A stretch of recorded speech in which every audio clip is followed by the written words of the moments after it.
Hey, thanks for joining me. Got Skinbreaker number 4. I've gone over issues 1 through 3, and I've quite enjoyed them. Um, the last video, I kind of did a recap of the first issue, and then did issues 2 and 3 with it. And I was talking about how I appreciate how the story is being intentionally slow to unfold. We're not just jumping into the craziest stuff in issue 1, which kind of goes against the grain of how most comic books are made.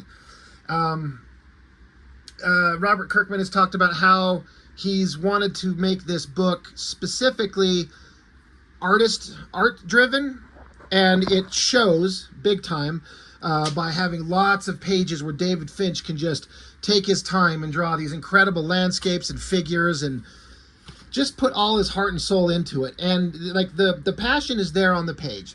But you know, a lot of the critiques I've heard about it, in fact, the only critique I've heard about the book is that the story is slow to get going. It's a slow burn, and some people don't like that. Some people, I've heard a couple people say they actually outright hate it. But for the most part, from what I've seen and heard, people either really love it or are kind of okay with it, which is fine. You know, we got to see where it's going to go. We got to see what Kirkman has in store for us. My understanding is that this series is an 8-issue limited series, and this is book 4, so we're halfway through. So, like I said, I've been on board with the slow burn of the storytelling, and it did have some interesting components to it that I was talking about last issue, where the kind of character that we thought was going to be like the focus of the story, I mean, he still may be the focus of the story, but he assumes control of the tribe, and then we get like a 20-year time jump in that beautiful double-page spread where you flip it, he's young, and then you flip it over, and then he's old and he's aged, and we just jumped 20 years into the future, and like younger characters, kids, babies have all grown up. It just instantly in the turn of a page, and that's not something that's done normally in comic books like this. We usually sit with these characters and exist in like the first year or two of their life for 2 decades. You know, comic books, especially corporate books, tend to be stuck in a time often because they don't want to age characters or move them too far into the future. They need the character and the concept to stay just simply what it is. So you'll never see Peter Parker or Spider-Man ever really grow into an old man. He'll always be a young Peter Parker. And I get it. Anyway, the point being is that they can play around with the time frame on this on an independent book that's not Marvel or DC, and we can do something different. So when I got this book yesterday, as of this recording, on a Saturday, as happens often, I buy it from a comic shop, I go sit in my car, and depending on what books I get for the day, sometimes before I get driving and go on with the rest of my day, I have to sit there and flip it open and at least flip through it. I just kind of want to see it. And so I flipped open issue 4 of Skinbreaker in my car, and I read it in like 3 minutes flat. And I started for the first time to get a little bit of a hint of, I don't want to say disappointment, just uncertainty, because what we see happen in this comic does not move the story forward very much at all. And I'm starting to wonder where the hell we're going to go and where we're going to end up. We're halfway through the series and nothing has happened, really. But I'm also saying that in terms of big, you know, the bigger books, the bigger adventure books, superhero stuff, where there's action and fighting and all kinds of stuff going on. It's just, I'm not sure where this is going, and I'm starting to get a little bit concerned that I can't imagine what they're going to do in 4 more issues to make it feel like a satisfying kind of conclusion. Don't worry, I'm going to be there for all of them. No doubt about it. But, so in the first issue, the main character here, he's a young man, and he was very much had a close relationship with at the time, the current leader of the tribe.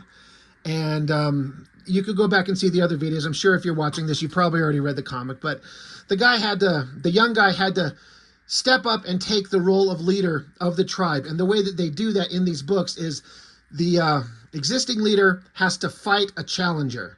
And so the young man had to fight his mentor and friend and kill him to take over the tribe. He was also doing it specifically because there's a couple of guys in the tribe, as you would expect, that are the bad guys, the guys with aggressive, negative intentions. And if they were to be in charge, bad things would happen for everybody. And so now, in the last issue, the son of the young guy's oldest rival has now challenged him for leadership of the tribe. And that's where we're picking up here.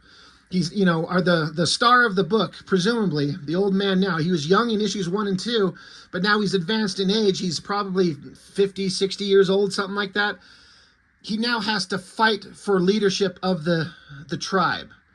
And so instantly I was kind of like, we've already seen this scenario in like book 1 and 2. We already spent a bunch of time establishing that leader has to fight someone else to take over. Now we're back there again.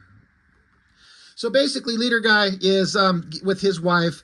He's putting on his armor and his tribal gear. His son, who was introduced in the first issue as a very young boy who's essentially very weak. He's not a strong fighter like the rest of the tribe. And so that stands out. This tribe is all about strength. And the leader here, he's trying to come up with new ways of doing things, to hunt and gather food and bring water to the tribe, so things are not so dangerous.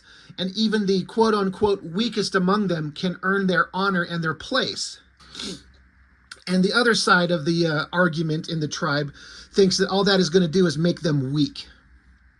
And they don't abide weakness. Anyway, the son comes up, his son comes up to his dad, and they don't want him to fight. The man that he's going to have to fight for control of the tribe is a big, young, strong, dumb, angry, violent warrior. There's almost no chance that the leader's going to win. This stuff right here on page 1 is about the only stuff that really caught me for the most part and connected with me and made me feel something, because it's family stuff. The father is telling the son, and the father saying, soon I will be gone. You will have to help the new leader. You'll have to show him how important it is. All the new things that I've done, the traps that we've set to capture these violent animals, the things that we use to feed ourselves. You have to show him how important these things are. It's important that you show him. You have to promise me that you'll do your best. And the son agrees. And then we have this moment where this the husband and the wife, they have kind of their final words, what they expect to potentially be their final words. The wife starts to say something, and he says, no, there is nothing left unsaid between us. Look in my eyes, see what you mean to me, and know. I am sorry I have failed you. So I like that he's just looking at her. They're trying to find the words. And he tells her, we don't need to have any words. We know who we are to each other. We know what our relationship is. Just look in my eyes. Kind of like feel my heart, feel my soul, know that I am your husband and you are my wife. And, you don't need to say anything because everything has already been said. I kind of like that little emotional moment because they're going into a situation that's going to be very rough. So, but like I said, again, we're getting back to stuff we've already seen in like books 2 and 3, where they have to once again get up on center stage and young guy has to fight the old guy for control of the tribe. We've seen this, and I get that, like, there's a point to it, but the problem is that this whole issue is just this scenario. And if it's only 8 issues long, dedicating an entire issue to this one scene, while it's important and it carries weight, it's like that's all they're doing is this one scene in an entire book, and we're running out of time. I'm like, I want to see some other adventures besides these people standing around in their tribe, in their village, yelling at each other about who should be in charge. It really feels like I'm kind of okay for the most part with what they call decompressed storytelling, but sometimes it's like, we've got to get a move on. I am curious to see where Robert Kirkman is going to take this. But anyway, they get up there and the old man says, I accept your challenge Now may the weakest meet his end and join our fallen so that our strongest can become chieftain and lead our tribe to glory. And angry old bad guy, he says, may it be done so this mockery of our ways can finally end. So the leader, he tries to appeal to the common good sense of the bad guy. He's like, look, before we do this, just hear me. He says, I want you to know, if you defeat me, I wish you success. It is the lives of our people and our way of life that I care about. My son will help you maintain my traps, even expand them. He knows them almost better than I. And bad guy, he's like, why are you speaking? I'll hear no more of this. I have challenged you. Defend yourself. And so leader guy is trying to like, well, wait, but before we fight, just understand.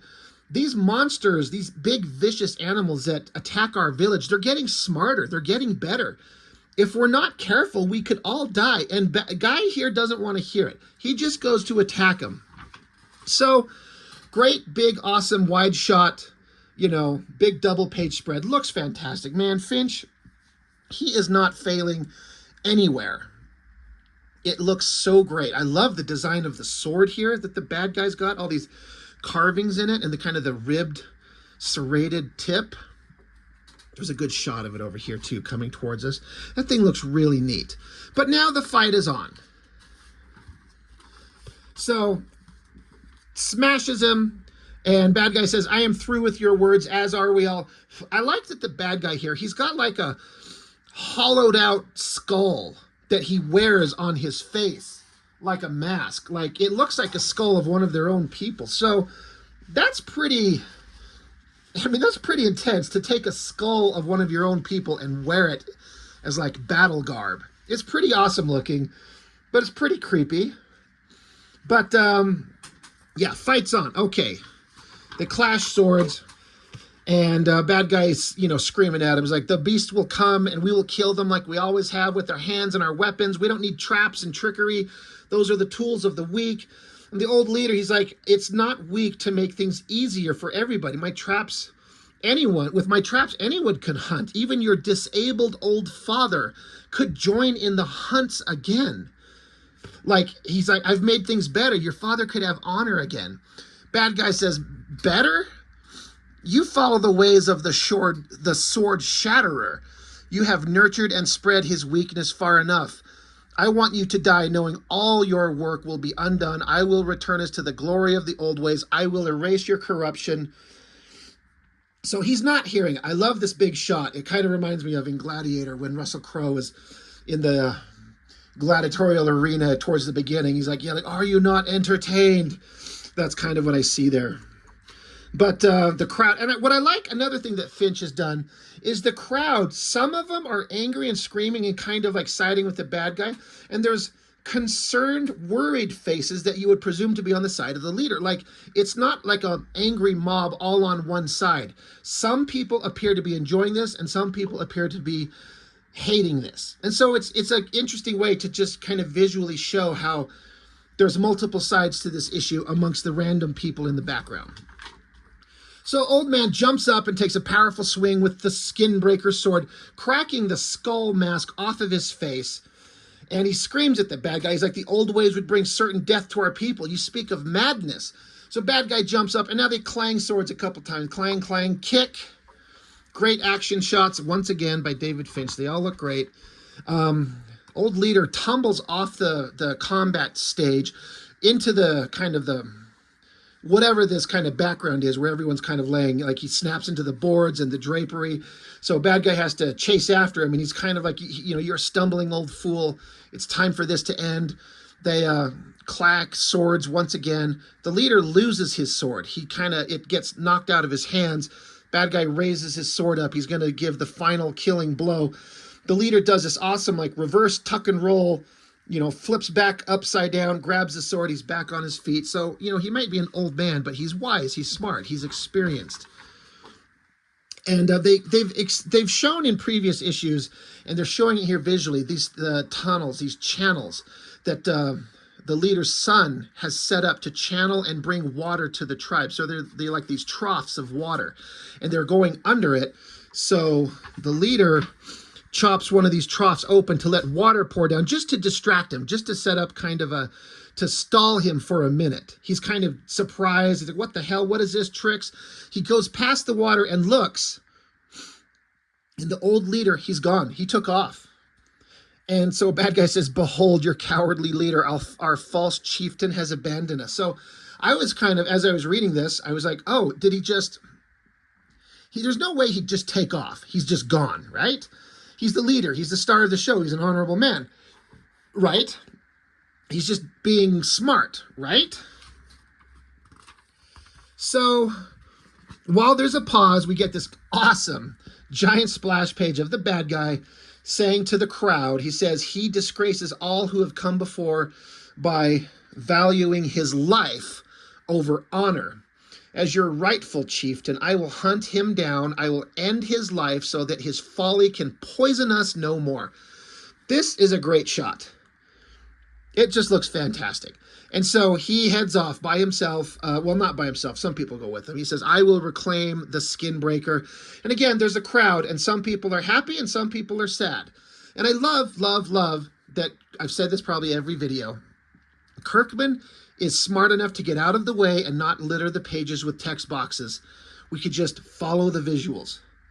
The one vague kind of downside to that, depending on who you are and what's going on, is that you can blow through a book really, really fast if you don't have much to read. You're just looking at the visuals, and some people may or may not like that. I tend to like just letting the visuals tell the story. But we find the leader, and off he goes. He's taken off. He's leaving. I was actually kind of surprised from a story perspective that the leader would just run away. Is he scared? Is he got a plan? Is he thinking of the bigger picture and the grander scheme? You know, he's trying to preserve the people, and his death won't help anything. So what's he going to do? So again, silent pages. He stops at a little clearing in the forest, and he puts his sword down, and he starts taking off all his kind of ceremonial garb, cultural outfits, the armor, all the stuff. He takes it all off, and he's just sitting there wearing nothing but his diaper and holding his sword, looking at it. Why? What is going on? You know, again, you're not having text boxes tell you anything, so you just have to look at it visually, and you kind of fill in the blanks yourself. He turns and hears something coming. So bad guy and a couple of his followers are running through the forest. I mean, these shots of the jungle are so good. It's so lavishly drawn. I just love it. Bad guy, he's like, hurry on, he can't have gotten far. I want you guys to witness it. So they go running. They come up around a corner. They look. And the sword itself, the Skinbreaker itself, the tool that the whoever is in command and ruling of the tribe here, they have the Skinbreaker. And the leader has surrendered it. He just lets it sit there. Bad guy picks it up, and he says, you yield your power like the coward you are. I claim the mantle of chieftain. And so one of his followers says, well, what now? And bad guy says, it's over. He's as good as dead without his weapon. I leave him to die in shame. So they walk off, and we see silhouette of the leader guy, you know, hiding amongst the trees. And then this beautiful double page spread, vibrant color. Like, you know, we've all heard how Finch took years to draw this book, and you can see that he slowed himself down and took his time to draw everything. Like, look at all the, let me bring it up close to the camera. Like, look at all these leaves drawn in the treetops there. I mean, Finch does this by hand. He doesn't use digital anything. He does this all by hand. So this is a fantastic spread. Leader, just kind of, I like how it's kind of framed him. This little guy in shadow through the little circle, you know, all kind of going into the distance. But he's just standing there alone, and you get a sad look on his face. And he walks off into the forest and then goes over the hill, and he's gone. And that's the end of the book. So I don't want to say nothing happened, but one little thing happened that could have been done in half the book. Or if you want to be extremely efficient, you could have done this in one page, honestly. just a couple of panels and then the perfectly chosen text. You could have explained all of this story on one page, 2 or 3 pages, 10 pages, but the entire book is just the fight between these guys.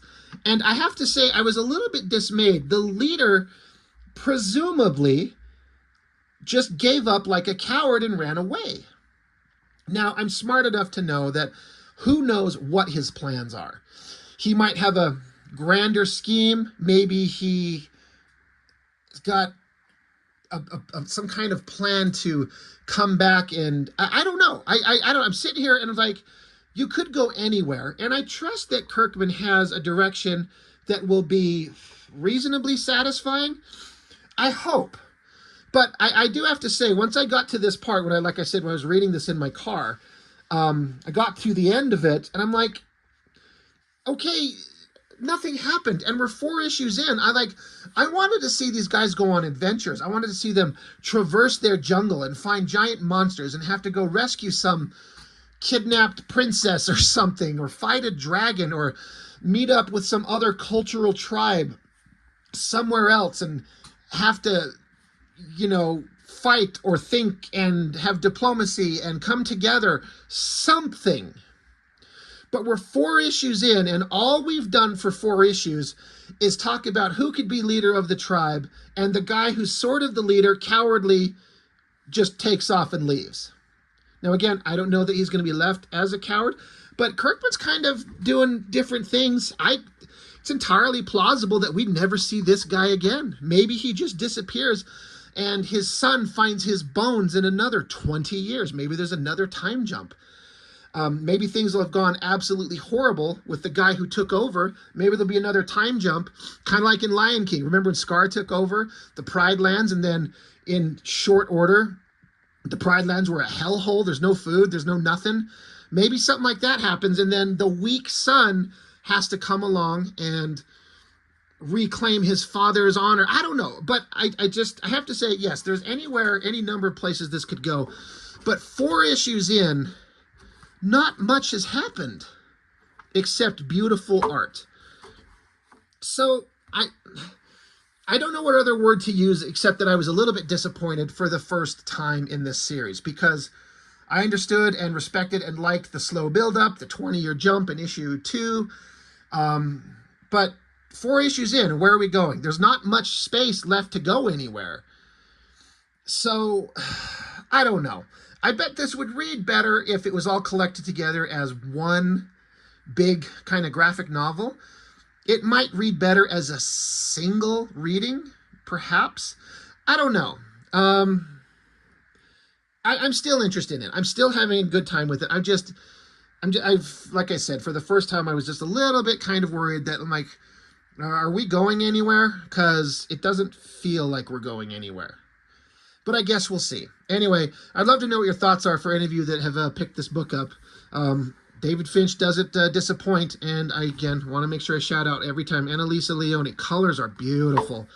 Love it so much. But, yeah, 4 more to go, and then it's done. Where the hell are we going to end up? Who knows? So, Skinbreaker, number 4. That's all I got for now. Thank you for joining me. I really, really appreciate it. I'll see you next time.